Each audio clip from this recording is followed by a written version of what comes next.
Aight, boom. We're here. We're reacting to the Ryan versus Noah fight. This is my reaction. I assume Ryan's going to do one as well. They'll all be uploaded here. So, yeah, so this is basically it. This is the walk-in. Ryan's just fighting mid-air, which is, doing what he does, He was fighting that mid-air. Maybe if he'd fought me like that, he would have won, but he didn't. So, hey, is what it is, isn't it? When does the beast come in?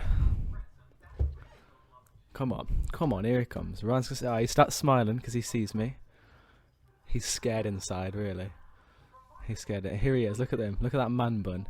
If you're telling me you could look at that man bun and not shit yourself, you're lying.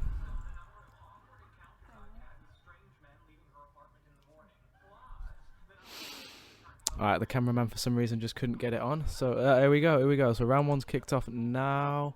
Ryan's throwing some jabs and missing. I go for a big overhand and I miss that too.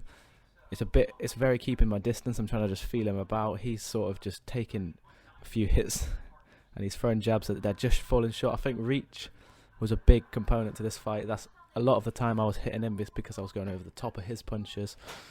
So he's throwing a lot of his jabs and they're just not about making it, but it's all about to do with his footwork. As you can see, he's got his guard right in front of his face. And the cameraman goes, he's got his guard right in front of his face and his feet together. He gets better with that throughout the fight, but to start, he was just stood, and it was almost like the cameraman's hand goes. Yeah, it was almost like he was just stood waiting for me to hit him, really. And that's what I did repetitively.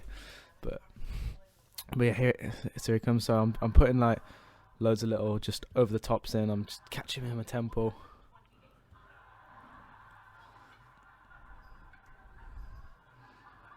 See what I mean? Like he's stood rigid. He's not proposing any threat. So yeah, that's again just over the top of his shots. He's going low and hitting to the body. I don't think he hit me in the head once throughout the entire fight, or maybe once. But then again, look, I'm just swinging because he's staying low. So I'm just swinging my arms over the top of him and catching him in the head. Basically, that's what my game plan was from the second I saw how he fought. It changed up a bit when he started keeping a stronger guard, but. Alright, so yeah, there's another one you see. So I'm feeling him out on my left. I'm just going for the body, and then I'm swinging to the top. Because we were fighting without a ref, because we did have a ref planned, but he cancelled on us, and it was well annoyed. But we were just playing that wherever you stepped out the ring, it was just step back and let them get back in the ring, basically. So yeah. Alright, the third round. Again, he's just throwing jabs and they're short, and it was always just jab. There was never anything else, except for when he was throwing hooks to the body, which most of the time I countered over the top. I think if he focused more on trying to go for the upper half and just bringing himself up instead of bringing himself down, he would have had a stronger go-to. Again, patting jabs away that I'm not even throwing. I'm keeping an arm out to keep my distance because that's what he can't do. He can't get close. My distance, my reach is literally the biggest component in this, because that's what won me the fight, basically. Like if we're the same height and he fought like he did, he might have done some damage because some of his hits might have gone to the head, but it was all just keep my reach, keep my distance, and then you'll see if you watch my legs on my next big strike, it was just big. It was big stepping jabs, and then once I got one, he just sort of gave up. I kept bullying him until he was out the ring, basically, because every time I pumped him and got him with a good hit, he just sort of went, oh no, and then sort of fell to the back. Again, just keeping my hand, he's trying to pat her away. I'm just going for big leaning reaches. I'm just trying to get his body. Sort of feeling it with my left. There you go. So I'm just switching up my stance to try and keep it interesting. And there again, it's just over the top of his arms every time. He throws, I go over the top. There you go. Now that's one thing I did absolutely hate myself for in the playback.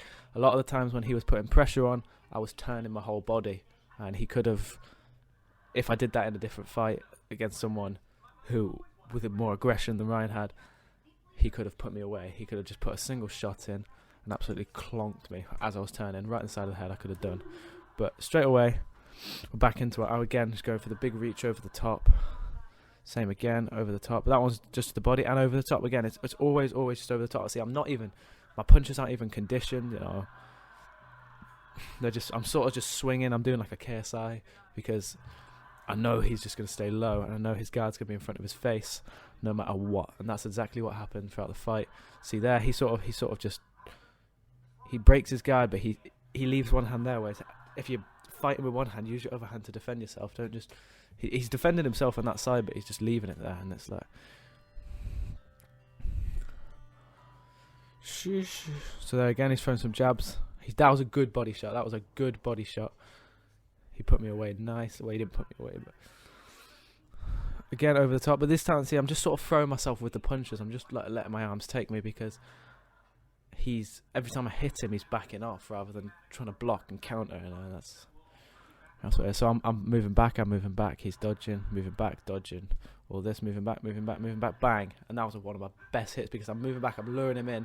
He slowly started lowering his guard, so I was just blinding, bang, throw the right. And it stunned him, I could tell, because for the rest of the round, he was sort of just, it was the way his eyes looked and the way he sort of like was flinching a lot more, and it was stunned him, I reckon. But it's same old really here, you know. I'm putting some jabs underneath. I'm reaching around with my left.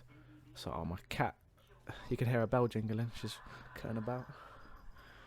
I'm dropping my arms a lot more now, because I think this was where I sort of noticed he was stunned and he was a bit sparked. But yeah, so this is a new round now anyway. So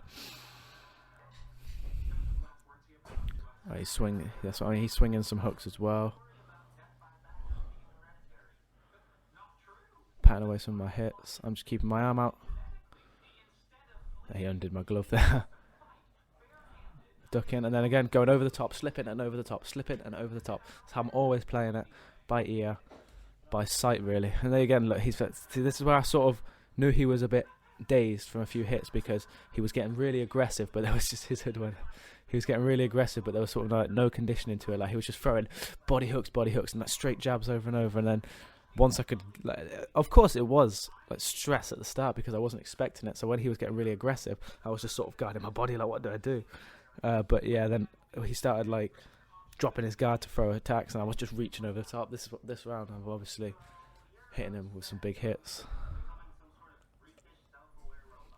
This was probably my best round. There, just leaning back into it, and then boom, over the top. Again, just ducked a little there.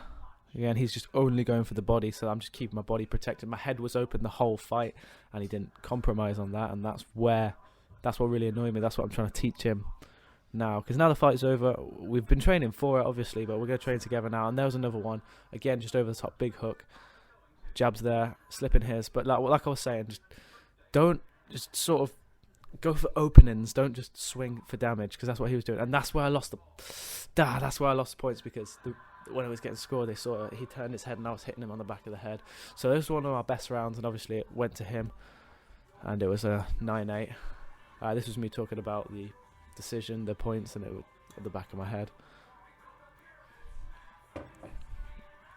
Alright, so next round, I'm pretty sure this is round 5 now. I should have really labelled the rounds, but so I didn't hit him hard in the back of the head, but it was still a tap, and it was intentional, so that's why I lost points. That's me just sort of taunting him, because I've realised now that it's easier to hit him when he's striking. Like counter-punching him was a lot easier than trying to break his guard. So I'm trying to egg him on to hit me, because his guard's strong. And then I was just, yeah, there you go. I was luring into his body, you know. And then I'm just going for the head, getting a bit more aggressive with him. Ducking. It's just sort of backing up. He's throwing a jab there. He's throwing his hands up. But like I say, I've got my hands down, he's got his hands up. He could be putting so much pressure on me. He could be dealing me damage, he could be doing all this, but he just doesn't seem to have the drive to like attack. So I was, again, just like there. That was a good duck from him, because that was again me just trying to feel it out with my left. Just like trying to sort of lure him about and then bang with the right. The pump action shotgun there. There, another left, just pop to him. That's what I mean, I'm just putting little lefts in to try and get him to sort of like psych him out with the left, and then throw a few rights, because that's what I mean. Just left there, he's turning his guard there, hands are down. Now he said to me, boom, that's what he said, round 5, I am not going down. Then I just swung for him, and yeah, and then that was just me saying I'm going to knock him out in the 6th round, basically.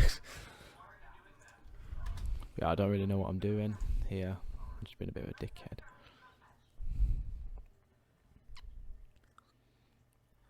And again, it's just he wanted to touch my glove, you know. It was round 6. I thought no. Again, I'm just saying, hit me. I want to counter punch you. And then again, it was just straight over to the top of the right, over the top of the right. He drops his guard a little bit again, even though that's just how he's been hit with that guard. He didn't think to higher it. He didn't think to lower it. He didn't think to do anything. I'm just sort of dodging again, getting with a right and another right, then a left, and then another left. And this is where he's sort of like, this is me going, I was going like full intense. I wanted to knock him down this round. And that, alright, that was a slip. Don't try to tell me that was a knockdown. He tried telling me it was a knockdown. Even the guy who refed it and scored it said it was a slip. It wasn't a knockdown. So there's another big right, and you see I'm landing so many rights here and lefts, right, left, and this one really frustrated me. Right, I don't know. I think there was some sort of call between it being back of the head again, and he said no, it was the side of my head. So, but. And this is it. And then he got me in the body, but it did nothing to me. And he pushed me out the ring. And for some reason, the referee gave him this round. And I don't know why. Well, the scorer gave him this round. Even though I've just hit him there, I've been hitting him all round. I've been pumping him. I don't know if it was because of that knock, but there was that there. Could have been that. Because that was back of the head. It was an unintentional back of the head, but it was still back of the head. And then, other than that, nothing really went down until the end. And I hadn't knocked him out. But I got the win on points, and that's kind of what matters. You know, they were swinging some big hits, you know. I thought we both fought pretty well. Especially for Ryan's first fight. I fought before, but never, like properly. I've never really trained to fight before. I've just, sort of sparred my friends. And I've never been any good. But I actually put a lot of effort into this, and I think I did well for my first fight, especially because we were it was gonna be in a gym. It was supposed to be in a gym, you know. We did a weigh-in, we did everything, and they cancelled on us like 4 days before the event. So we were like, well, we've put all this training in, I don't want it to go to waste. We're just gonna do it at yours, yeah. The coach, he's an amateur, he's an ex-amateur coach. He used to coach, he just referees now. We told him what happened. He said he'd still be happy to score the fight for us. So he did that. He scored it. And he's semi-refed it at the same time. But obviously he's not. Well, I assume he knows what he's doing, but he's not like a referee. So, but yeah, I think that was a good fight. There's more coming. I've got one lined up, and then depending on the outcome of that event, I've possibly got a third lined up, all for this year. And then Ryan versus Noah 2. It might happen. It might not happen. You know. I'm training up Ryan now. I'm helping him out a lot, so it might be a bit stupid for me to fight the guy who I train and for him to fight his trainer, because I'll know everything he does basically, and it just doesn't seem like it would go well for him. But you know what? I'm gonna put it down to him, and if he wants to do it and he thinks it'd be a good idea and he thinks he'd stand a good chance, I'd be happy to give him a round 2. And hopefully the fucking gym won't cancel us this time. Alright, bless, like a sneezer. Thanks for watching. Subscribe.